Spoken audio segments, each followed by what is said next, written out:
and welcome back to the book. It's time to relax and enjoy some of the finest literature ever written in English.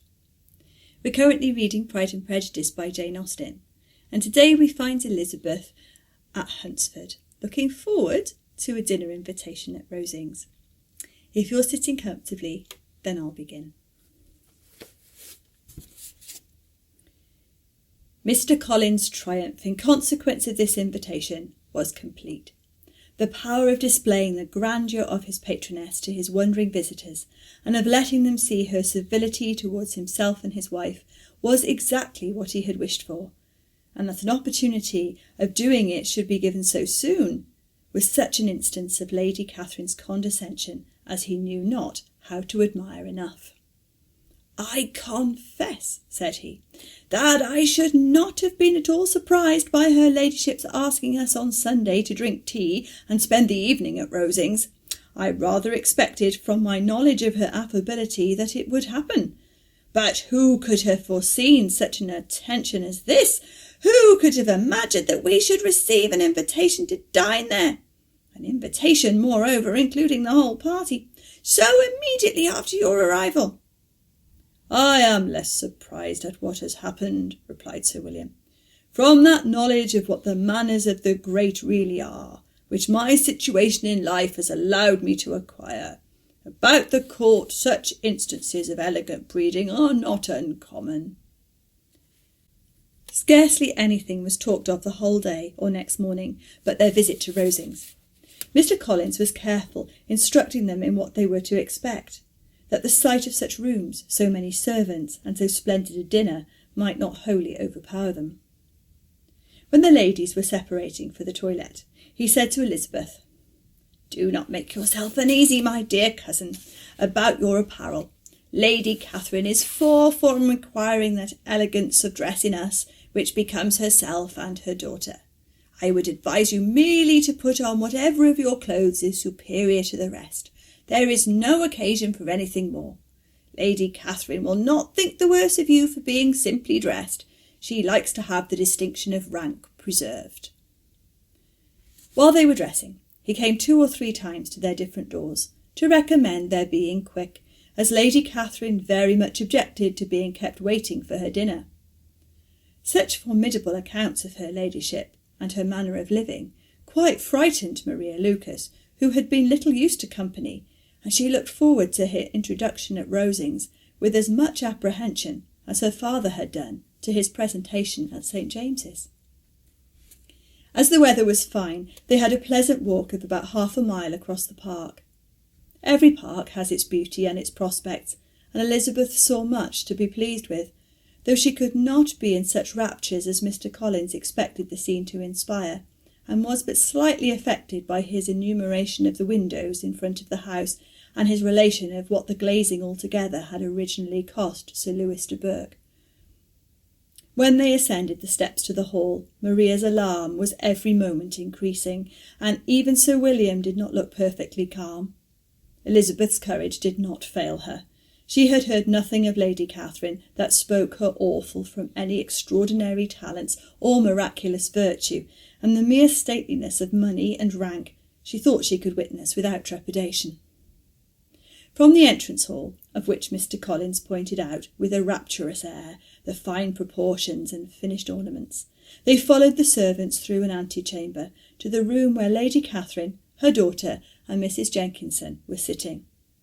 Her ladyship, with great condescension, arose to receive them, and as Mrs. Collins had settled it with her husband that the office of introduction should be hers, it was performed in the proper manner, without any of those apologies and thanks which he would have thought necessary.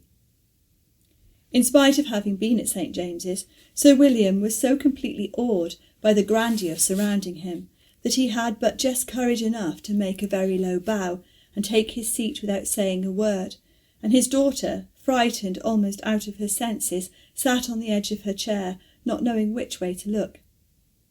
Elizabeth found herself quite equal to the scene, and could observe the 3 ladies before her composedly. Lady Catherine was a tall, large woman, with strongly marked features, which might once have been handsome. Her air was not conciliating, nor was her manner of receiving them, such as to make her visitors forget their inferior rank. She was not rendered formidable by silence, but whatever she said was spoken in so authoritative a tone as marked her self-importance, and brought Mr. Wickham immediately to Elizabeth's mind, and from the observation of the day altogether, she believed Lady Catherine to be exactly what he had represented. When, after examining the mother, in whose countenance and deportment she soon found some resemblance of Mr. Darcy, she turned her eyes on the daughter, she could almost have joined in Maria's astonishment at her being so thin and so small. There was neither in figure nor face any likeness between the ladies. Mr. Berg was pale and sickly.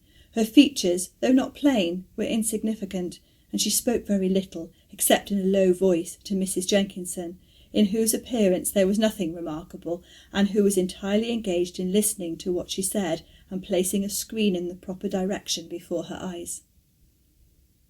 After sitting a few minutes, they were all sent to one of the windows to admire the view, Mr. Collins attending them to point out its beauties, and Lady Catherine kindly informing them that it was much better worth looking at in the summer.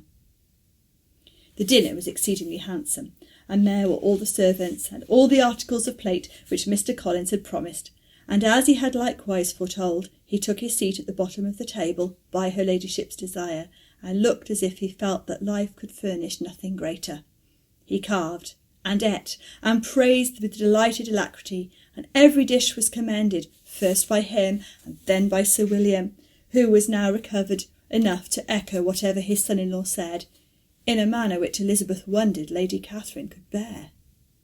But Lady Catherine seemed gratified by their excessive admiration, and gave most gracious smiles, especially when any dish on the table proved a novelty to them. The party did not supply much conversation. Elizabeth was ready to speak whenever there was an opening, but she was seated between Charlotte and Mr. Berg, the former of whom was engaged in listening to Lady Catherine, and the latter said not a word to her all dinner-time. Mrs. Jenkinson was chiefly employed in watching how little Mr. Berg ate, pressing her to try some other dish, and fearing she were indisposed. Maria thought speaking out of the question, and the gentlemen did nothing but eat and admire. When the ladies returned to the drawing-room, there was little to be done but to hear Lady Catherine talk, which she did without any intermission till coffee came in, delivering her opinion on every subject in so decisive a manner as proved that she was not used to having her judgment controverted.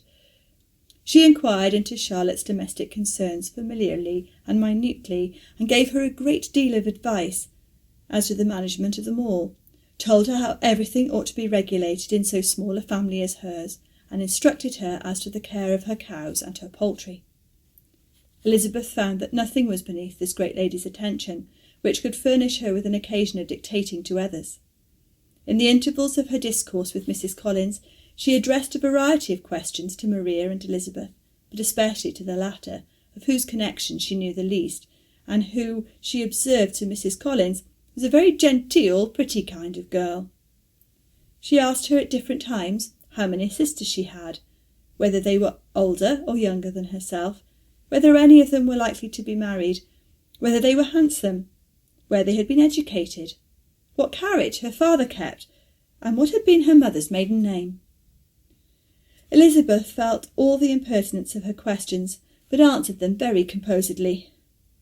Lady Catherine then observed, "Your father's estate is entailed on Mr. Collins, I think.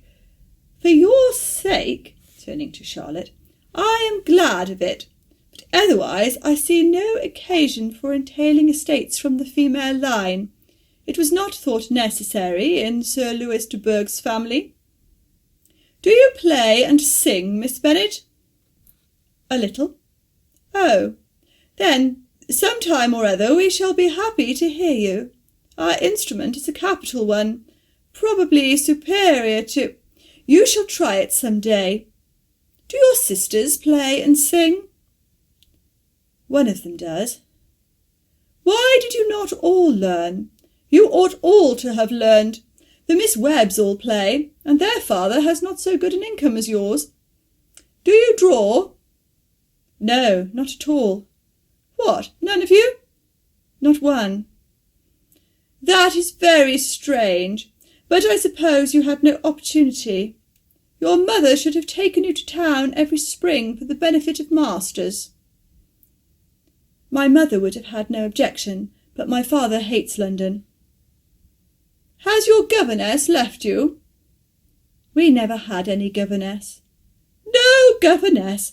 How was that possible? 5 daughters brought up at home without a governess? I never heard of such a thing. Your mother must have been quite a slave to your education." Elizabeth could hardly help smiling as she assured her that had not been the case. "Then who taught you? Who attended to you? Without a governess you must have been neglected." "Compared to some families, I believe we were, but such of us as wished to learn never wanted the means. We were always encouraged to read, and had all the masters that were necessary. Those who chose to be idle certainly might." "Ay, no doubt, but that is what a governess will prevent. And if I had known your mother, I should have advised her most strenuously to engage one. I always say that nothing is to be done in education without steady and regular instruction, and nobody but a governess can give it. It is wonderful how many families have been the means of supplying in that way. I am always glad to get a young person well placed out. 4 nieces of Mrs. Jenkinson are most delightfully situated through my means, and it was but the other day that I recommended another young person who was merely accidentally mentioned to me, and the family are quite delighted with her. Mrs. Collins, did I tell you of Lady Metcalfe's calling yesterday to thank me? She finds Miss Pope a treasure. 'Lady Catherine,' she said, 'you have given me a treasure.' Are any of your younger sisters out, Miss Bennet?" "Yes, ma'am, all." "All? What, all 5 out at once? Very odd. And you only the second. The younger ones out before the elder are married? Your younger sisters must be very young?" "Yes, my youngest is not 16. Perhaps she is full young to be so much in company. But really, ma'am, I think it would be very hard upon younger sisters that they should not have their share of society and amusement because the elder may not have the means or inclination to marry early. The last-born has as good a right to the pleasures of youth as the first, and to be kept back on such a motive, I think it would not be very likely to promote sisterly affection or delicacy of mind." "Upon my word," said her ladyship, "you give your opinion very decidedly for so young a person. Pray, what is your age?" "With 3 younger sisters grown up," replied Elizabeth, smiling, "your ladyship can hardly expect me to own it." Lady Catherine seemed quite astonished at not receiving a direct answer, and Elizabeth suspected herself to be the first creature who had ever dared to trifle with so much dignified impertinence. "You cannot be more than 20, I am sure. Therefore you need not conceal your age." "I am not 21." When the gentlemen had joined them, and tea was over, the card-tables were placed. Lady Catherine, Sir William, and Mr. and Mrs. Collins sat down to quadrille, and as Mr. Berg chose to play at casino, the 2 girls had the honour of assisting Mrs. Jenkinson to make up her party. Their table was superlatively stupid. Scarcely a syllable was uttered that did not relate to the game, except when Mrs. Jenkinson expressed her fears of Mr. Berg's being too hot or too cold, or having too much or too little light. A great deal more passed at the other table. Lady Catherine was generally speaking, stating the mistakes of the 3 others, or relating some anecdote of herself. Mr. Collins was employed in agreeing to everything her ladyship said, thanking her for every fish he won, and apologising if he thought he won too many. Sir William did not say much. He was storing his memory with anecdotes and noble names. When Lady Catherine and her daughter had played as long as they chose, the tables were broke up. The carriage was offered to Mrs. Collins, gratefully accepted, and immediately ordered. The party then gathered round the fire to hear Lady Catherine determine what weather they were to have on the morrow. From these instructions they were summoned by the arrival of the coach, and with many speeches of thankfulness on Mr. Collins's side, and as many bows on Sir William's, they departed. As soon as they had driven from the door, Elizabeth was called on by her cousin to give her opinion of all that she had seen at Rosings, which, for Charlotte's sake, she made more favourable than it really was.